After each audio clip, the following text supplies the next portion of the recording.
I'm Mike Berry. I'm Renee Langevin. And I'm Shaun. And this is explAInED.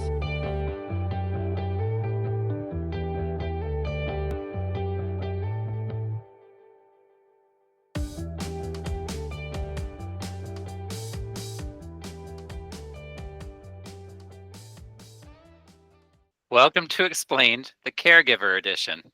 It's our first one. We're giving it a shot. We've got Shaun, he's here, and Renee, the brains of the operation, ready to talk a little bit about what is AI, really? Yes. Yes, good lead in. All right, so let's get started. So first of all, we want to acknowledge whenever we're talking about AI in these webinars that everyone comes with a range of feelings about AI. Everything from AI will save us to AI will destroy us. Well, I think what you were trying to say is where we're coming at it from is awareness and not trying to push AI for saving the world or AI for destroying the world, but really talking about understanding it and respecting people's stance on where they are with AI, right? Right, and just trying to find that middle ground for everyone.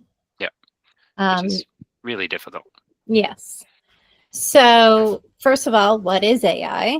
You hear that term a lot these days. Basically, in a very simplified version, AI are programs that mimic human tasks. And most of the time when you hear about AI today, you're hearing about generative AI. And those are AI tools that can create text and music and videos and images and things like that. The most common ones we hear about are the foundation models such as ChatGPT and Gemini and Claude. Those are known as large language models. And large language models simply are computer programs that train on massive amounts of data, and then they can generate human-like text by recognizing patterns and making predictions. So the key in that is that AI predicts, it does not think. So to show you how quickly AI works, while we're doing this, think about a toothbrush and just in your mind, generate creative uses besides brushing your teeth for how to use a toothbrush. And we're going to have AI do the same thing. Why don't we have AI compete with Shaun? Shaun, you're going to start thinking about brushing your teeth and you're going to brainstorm creative uses for the toothbrush. Go. Shoe shining? Oh, look at that. Look at this. Don't read the screen, Shaun.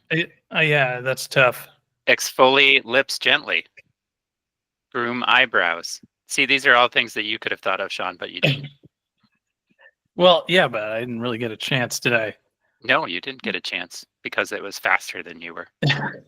So in a matter of seconds, the ChatGPT is what we're using right now, generated many, many uses. And I did think of one. You thought of one. One, so. Yeah. And I don't know. Would that even work? I've never shined a shoe. Oh, that's what you meant? I thought you meant just as a shoe. No, shining a shoe with that would be more creative. Yeah, it would be. Yeah. Yeah. But that's a good example of like, that's something really basic, but you could take something so much more complicated and generate ideas within an AI model. You can go to the next slide.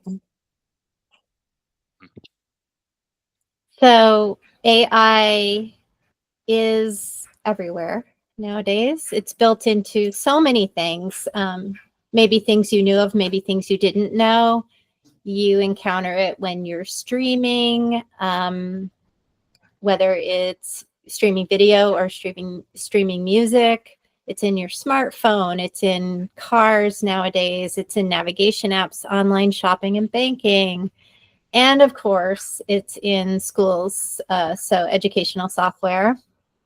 And according to one survey, 93% of students report using AI at least once or twice for school. So it is being used in schools, whether schools are officially using it or not, students are using it for schoolwork.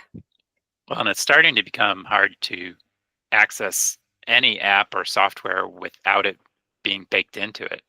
It's Right. just, it's harder and harder. I've been surprised at the smaller, more mundane apps that have AI baked right in all of a sudden.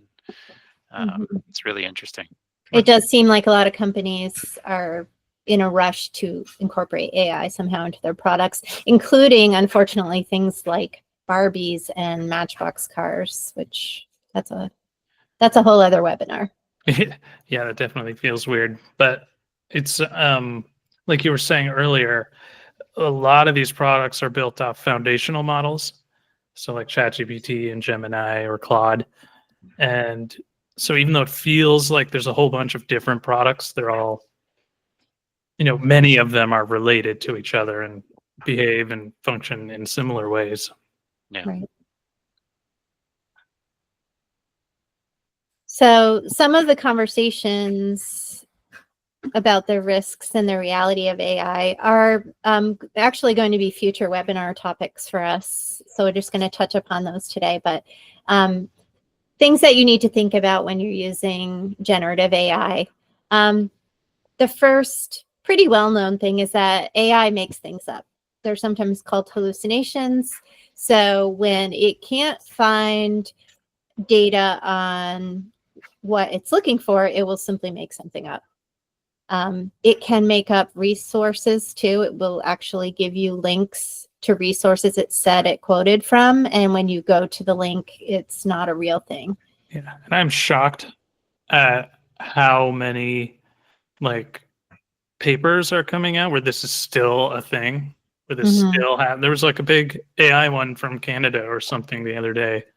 You told me about it, I believe. And there were a bunch of apparently AI generated citations in it, even though the paper was about misusing AI. Right. It's kind of ironic, actually. Yes. Are they just proving a point? Yeah. Well, I think that the other thing is that it's like smart consumerism, right? There are AI products, like I utilize an AI research product that does not do that, but they've specified the tool to avoid that. So there are ways to leverage different tools to find high quality research, but you have to know what you're looking at. And that's kind of the point, is to constantly question what you're seeing from any AI tool that you're using. Right. And not only that, but you have to have a knowledge base to use AI to be able to question it, which is why it's so important when we're guiding young people in using it, because they may not have that base knowledge to know that what they're looking at is wrong.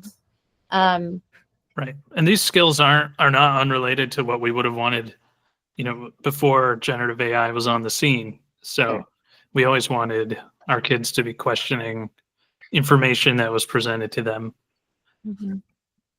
And because AI is trained on data from the internet, which is all human data, of course, you're going to run into mis and disinformation, and bias and discrimination. So you may run into just plain wrong information, inappropriate information, or biased information that is reinforcing stereotypes or even promoting discrimination. So those are certainly big concerns with AI.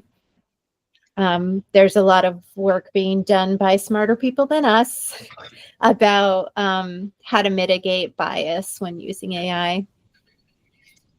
A big thing that all people should be aware of is privacy concerns. So it's always a good rule of thumb whenever you're using any technology, not just AI, is to not provide it with personally identifiable information, because it's going to collect data from you, and you have to be really careful about that.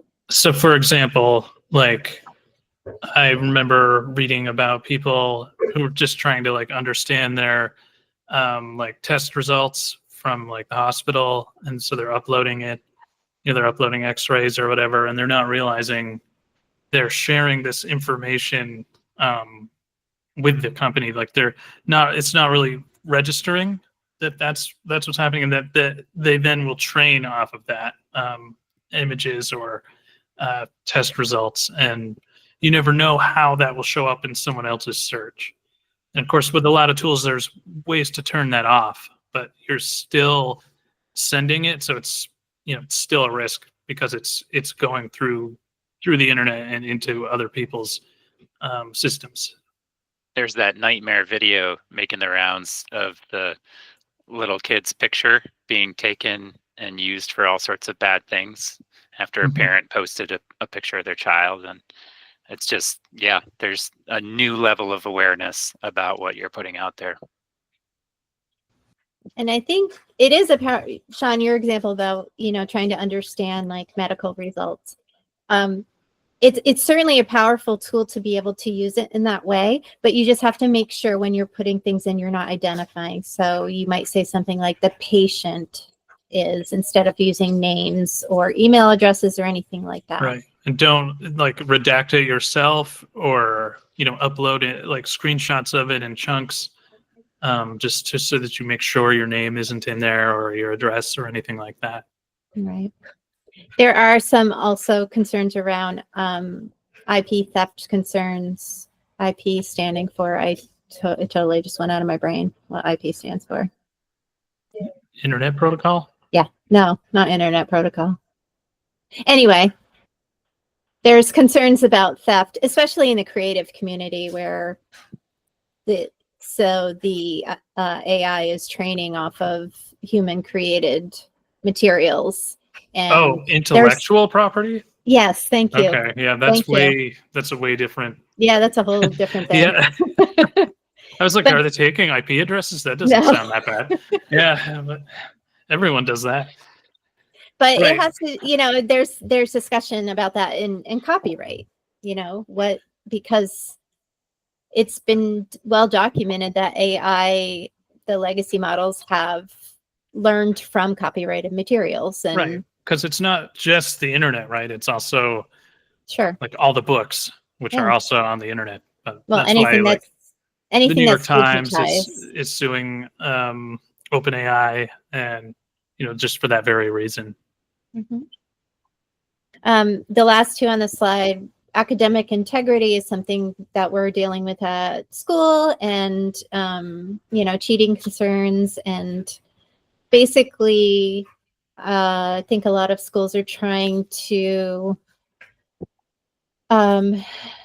make sure that teachers are having really clear expectations about AI use, and that they're communicating that to their students, whether they're using it or not, or allowing them to use it or not.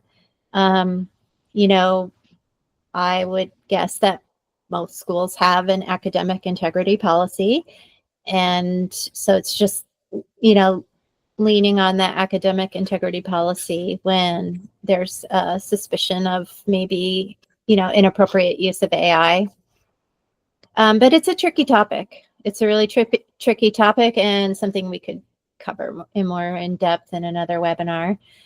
And environmental concerns as well. There are pretty negative impacts on the environment from these AI data centers, whether it's their use of water or their use of how they generate the energy. And that's having an impact on the environment and on some local communities where these centers exist. Right, especially depending on how they're powered, right? Right. Like if you have a data center powered by a methane generator, that's not great for the community around it. Right. So the approach that we encourage parents, teachers, caregivers to take is to always center it on the human approach. So AI is in the loop, but the human's in charge. We talked a little bit about this earlier with, on here, it's called strengthening their human superpowers. These are the skills we want students to be really strong with, and these are the skills that future employers are looking for their future workers. And these things will serve them well when they're using AI as well. So the 4 categories are empathy and communication, adaptability and resilience, creativity and imagination, and critical thinking. Part of using AI with the human in mind and the human in charge is in how you prompt the AI. It's really important to have clear, specific instructions, and to also know that you're probably not going to get the outcome you want with your first prompt.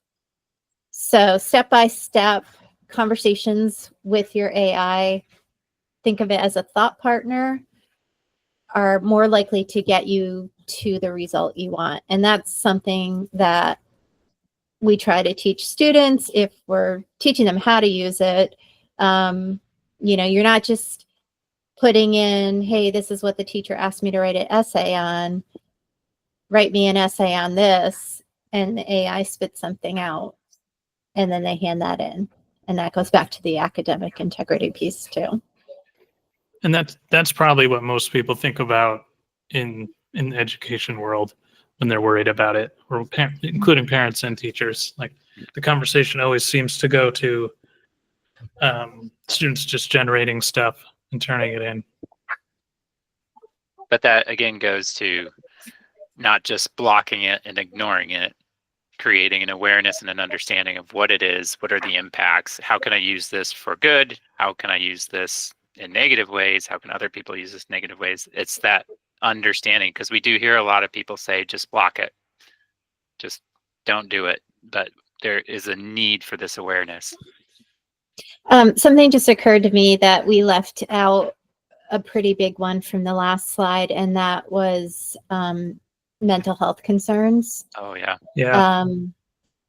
Which is going to be a whole other webinar, but I definitely wanted to mention that there are a lot of people and children using AI chatbots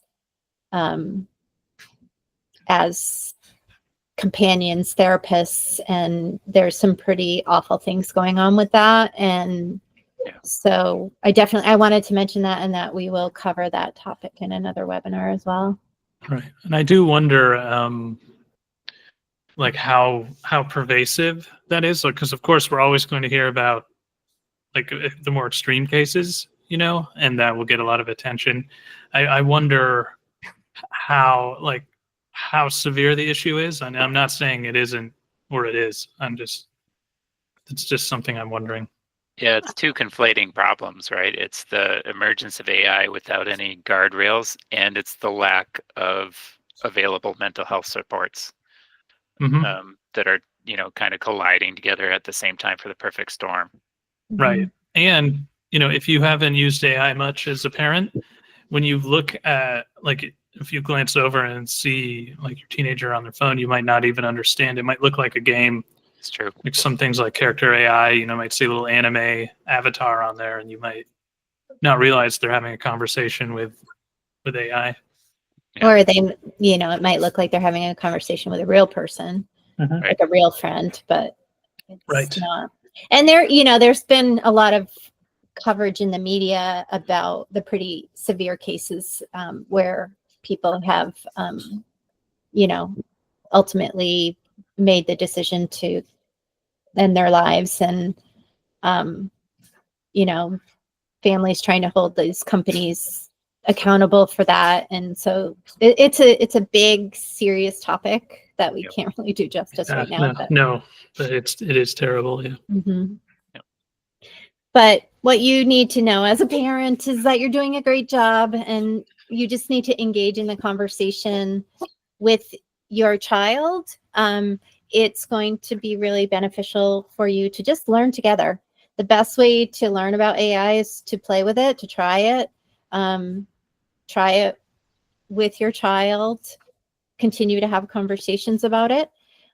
You can engage with your school, asking, teachers, or if there's digital learning leaders or technology integrationists, about the different AI tools they might be using in the school, understanding district policies, if there are any, and if they're not, are they working on some? And then connecting with other families and learning, what challenges other families are having with, and it not necessarily just AI, but just navigating technology issues as well, because social media is a whole other one that Right. Also AI driven in a different way. mhm. Yeah.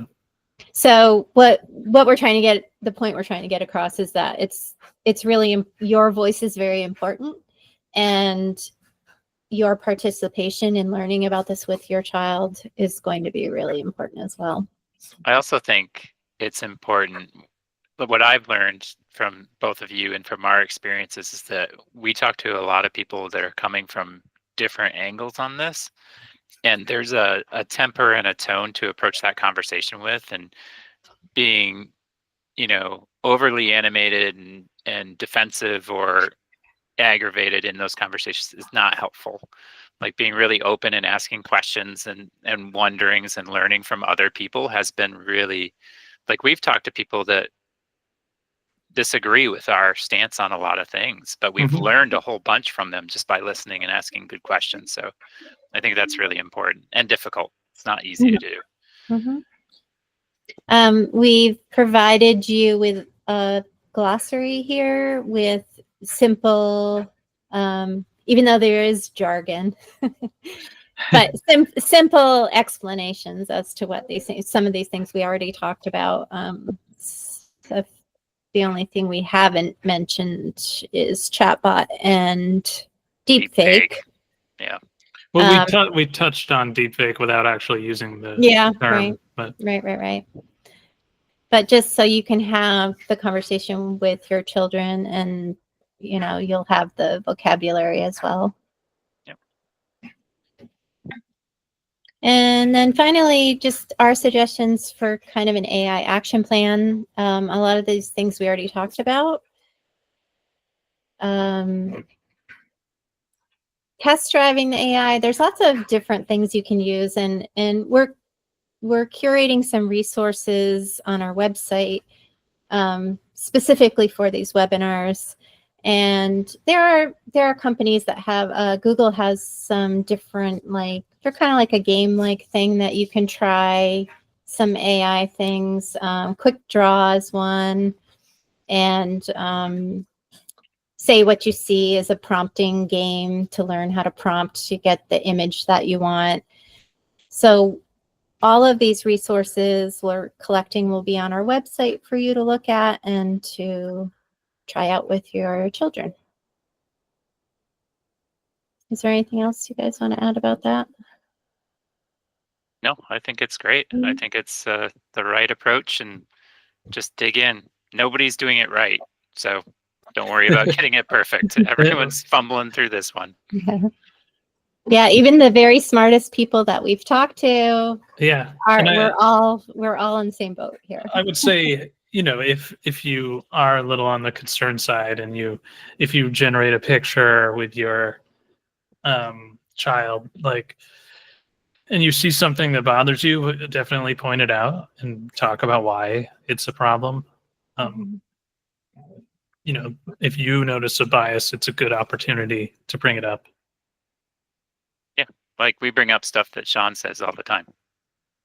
Yeah, we just point it out and discuss. But with editing, yeah, no one needs to know.